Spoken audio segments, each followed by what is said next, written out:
नमस्कार मित्रों, आज हम ऋग्वेद के दूसरे मंडल की यात्रा शुरू कर रहे हैं। यह मंडल छोटा है, पर इसके भीतर अनगिनत रत्न छिपे हैं। जीवन, प्रकृति, देवताओं और मानव मन के बारे में अद्भुत ज्ञान। द्वितीय मंडल को विश्वामित्र का मंडल कहा जाता है। क्यों? क्योंकि इसके अधिकांश सूक्त ऋषि विश्वामित्र और उनके वंशजों ने रचे हैं। तो आइए मित्रों, आज हम इस मंडल का सार, इसके संदेश और जीवन में इसके गहरे अर्थ को समझते हैं। भाग 1, विश्वामित्र और दूसरा मंडल। ऋषि विश्वामित्र केवल एक कवि नहीं थे, वह एक ऐसे तपस्वी थे जिन्होंने मनुष्य की सीमाओं को लांघकर दिव्यता को प्राप्त किया। द्वितीय मंडल में हमें उन्हीं की आवाज सुनाई देती है, गंभीर, ओजस्वी और ज्ञान से भरी हुई। इस मंडल में मुख्य रूप से इन देवताओं की स्तुतियां हैं। अग्नि, इंद्र, अश्विन कुमार, सोम, उषा, मरुत्कण। और ये सारा ज्ञान केवल पूजा या मंत्रों तक सीमित नहीं है। इसमें स्पष्ट संदेश है। प्रकृति को समझो, मन को शुद्ध करो और जीवन को संतुलन में रखो। भाग 2, अग्नि की महिमा। दूसरा मंडल कई स्थानों पर अग्नि से शुरू होता है। अग्नि को देवताओं का दूत कहा गया है, वो जो मनुष्य की प्रार्थनाओं को देवों तक पहुंचाता है। ऋषि कहते हैं, अग्नि प्रकाश है, अग्नि ऊर्जा है, अग्नि शुद्धि है, और अग्नि ही जीवन का प्रथम आधार है। अग्नि का अर्थ केवल जलती हुई लौ नहीं है। यह आत्मिक ऊर्जा है, वो ऊर्जा जो मन में रहती है, जो हमें प्रेरित करती है, जो हमारे अंदर अंधकार को जलाकर ज्ञान का दीपक जलाती है। ऋषि विश्वामित्र कहते हैं, जहां अग्नि है वहां समृद्धि है, जहां अग्नि है वहां जीवन है। यह अग्नि यज्ञ की भी है और भीतर की भी। भाग 3, इंद्र की अपार शक्ति। इंद्र इस मंडल के सबसे प्रमुख देवता हैं। उनका चरित्र बहुत विस्तृत है। एक वज्रधारी वीर। इंद्र ने वृत्र नामक असुर का वध किया और वर्षा का मार्ग खोला। यह केवल पौराणिक कथा नहीं, यह संकेत है कि जो मन बाधाओं को तोड़ता है वही आगे बढ़ता है। 2, मनुष्यों के रक्षक। इंद्र को जनता का रक्षक कहा गया है। कठिन समय में वे मनुष्य को साहस देते हैं। 3, युद्ध और विजय के देवता। ऋषि कामना करते हैं, इंद्र हमें भी वही शक्ति दें जिससे हम अपने भीतर के भय को हराएं। 4, आंतरिक शक्ति का प्रतीक। इंद्र केवल शारीरिक युद्ध के नहीं, बल्कि मन के युद्ध के भी नायक हैं।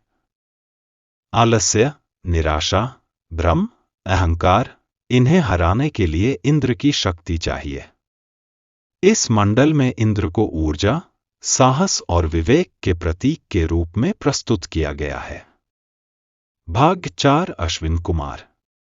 अश्विन दोनों देव, नासत्य और दासर, दिव्य चिकित्सक कहलाते हैं। उनका रथ तेज है, वे सुंदर हैं, वे मनुष्य को स्वास्थ्य, स्फूर्ति और आनंद देते हैं। उनकी मुख्य भूमिकाएं: रोगों का उपचार, यात्रा में सुरक्षा, संकट में त्वरित सहायता, मन और शरीर को शक्ति देना। ऋषि उन्हें पुकारते हैं, हे अश्विनों, हमें बल दो, हमारी रक्षा करो, हमें रोगों से मुक्त करो। अश्विन कुमार जीवन में चिकित्सा, गति, सौंदर्य और कौशल के प्रतीक हैं। भाग 5, उषा का मनमोहक वर्णन। दूसरे मंडल में उषा का वर्णन काव्यात्मक है। उषा यानी सुबह की पहली किरण। ऋषि उषा को कहते हैं, वह अंधकार को दूर करती है। वह जीवों को जगाती है। वह नई आशा देती है। वह जीवन को गति देती है। उषा केवल प्रकृति की घटना नहीं, यह परिवर्तन का प्रतीक है। हर सुबह हमें यह याद दिलाती है कि बीता हुआ अतीत चला गया, अब एक नया अवसर आपके सामने है। भाग 6 सोम का महत्व। सोम का अर्थ क्या है? प्राचीन काल में सोम रस एक पवित्र पेय था, पर ऋग्वेद में इसका अर्थ केवल एक पेय नहीं है। सोम का अर्थ है ऊर्जा, उत्साह, प्रेरणा, आनंद, तेजस्विता। ऋषि कहते हैं, सोम हमें ऊंचे विचार देता है, मन को शुद्ध करता है और साहस बढ़ाता है। सोम आध्यात्मिक प्रेरणा का भी प्रतीक है। जब मन शांत होता है, तब भीतर उठने वाली दिव्य अनुभूति ही सोम है। भाग 7 मरुत देव। मरुतों को तेजस्वी, उग्र और वीर देव कहा गया है। वे आंधी, तूफान और बिजली के स्वामी हैं। पर मरुत विनाशकारी नहीं है। वे नए निर्माण के लिए परिवर्तन लाते हैं। उनके गुण शक्ति, क्रांति, साहस, उन्नति। मरुत जीवन में आने वाली अचानक घटनाओं का प्रतीक है। वे घटनाएं जो हमें बदल देती हैं, मजबूत बनाती हैं। भाग 8 यज्ञ का वास्तविक अर्थ। ऋग्वेद में यज्ञ का अर्थ केवल हवन नहीं है। इसके 3 स्तर बताए गए हैं। 1 बाहरी यज्ञ, जिसमें अग्नि, मंत्र और आहुति है। 2 सामाजिक यज्ञ, समाज के लिए कर्तव्य, सेवा, दान।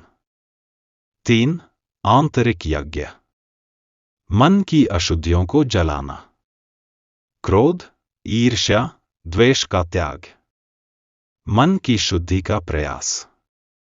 ऋषि कहते हैं, जो मनुष्य यज्ञमय जीवन जीता है, वह देवों के निकट है। भाग 9 सत्य, ऋत और धर्म। 27:00-28:30। दूसरे मंडल में ऋत शब्द बार बार आता है। ऋत का अर्थ है ब्रह्मांड का प्राकृतिक नियम, सत्य का मार्ग, संतुलन, अनुशासन। जो मनुष्य ऋत के अनुसार चलता है, वही धर्म का पालन करता है। यहां धर्म का अर्थ किसी संप्रदाय से नहीं। धर्म मतलब कर्तव्य, सत्य और नैतिकता। भाग 10 संपूर्ण संदेश। दूसरा मंडल हमें यह सिखाता है अग्नि शुद्धि और प्रकाश, इंद्र शक्ति और वीरता, अश्विन स्वास्थ्य और गति, उषा नई शुरुआत, सोम आनंद और प्रेरणा, मरुत परिवर्तन और उन्नति, यज्ञ अनुशासन, ऋत सत्य का नियम। दूसरा मंडल कहता है, प्रकृति को पहचानो, मन को शुद्ध करो और जीवन को संतुलन में रखो। यही मनुष्य का सर्वोत्तम धर्म है। जय वैदिक धर्म। नमस्कार।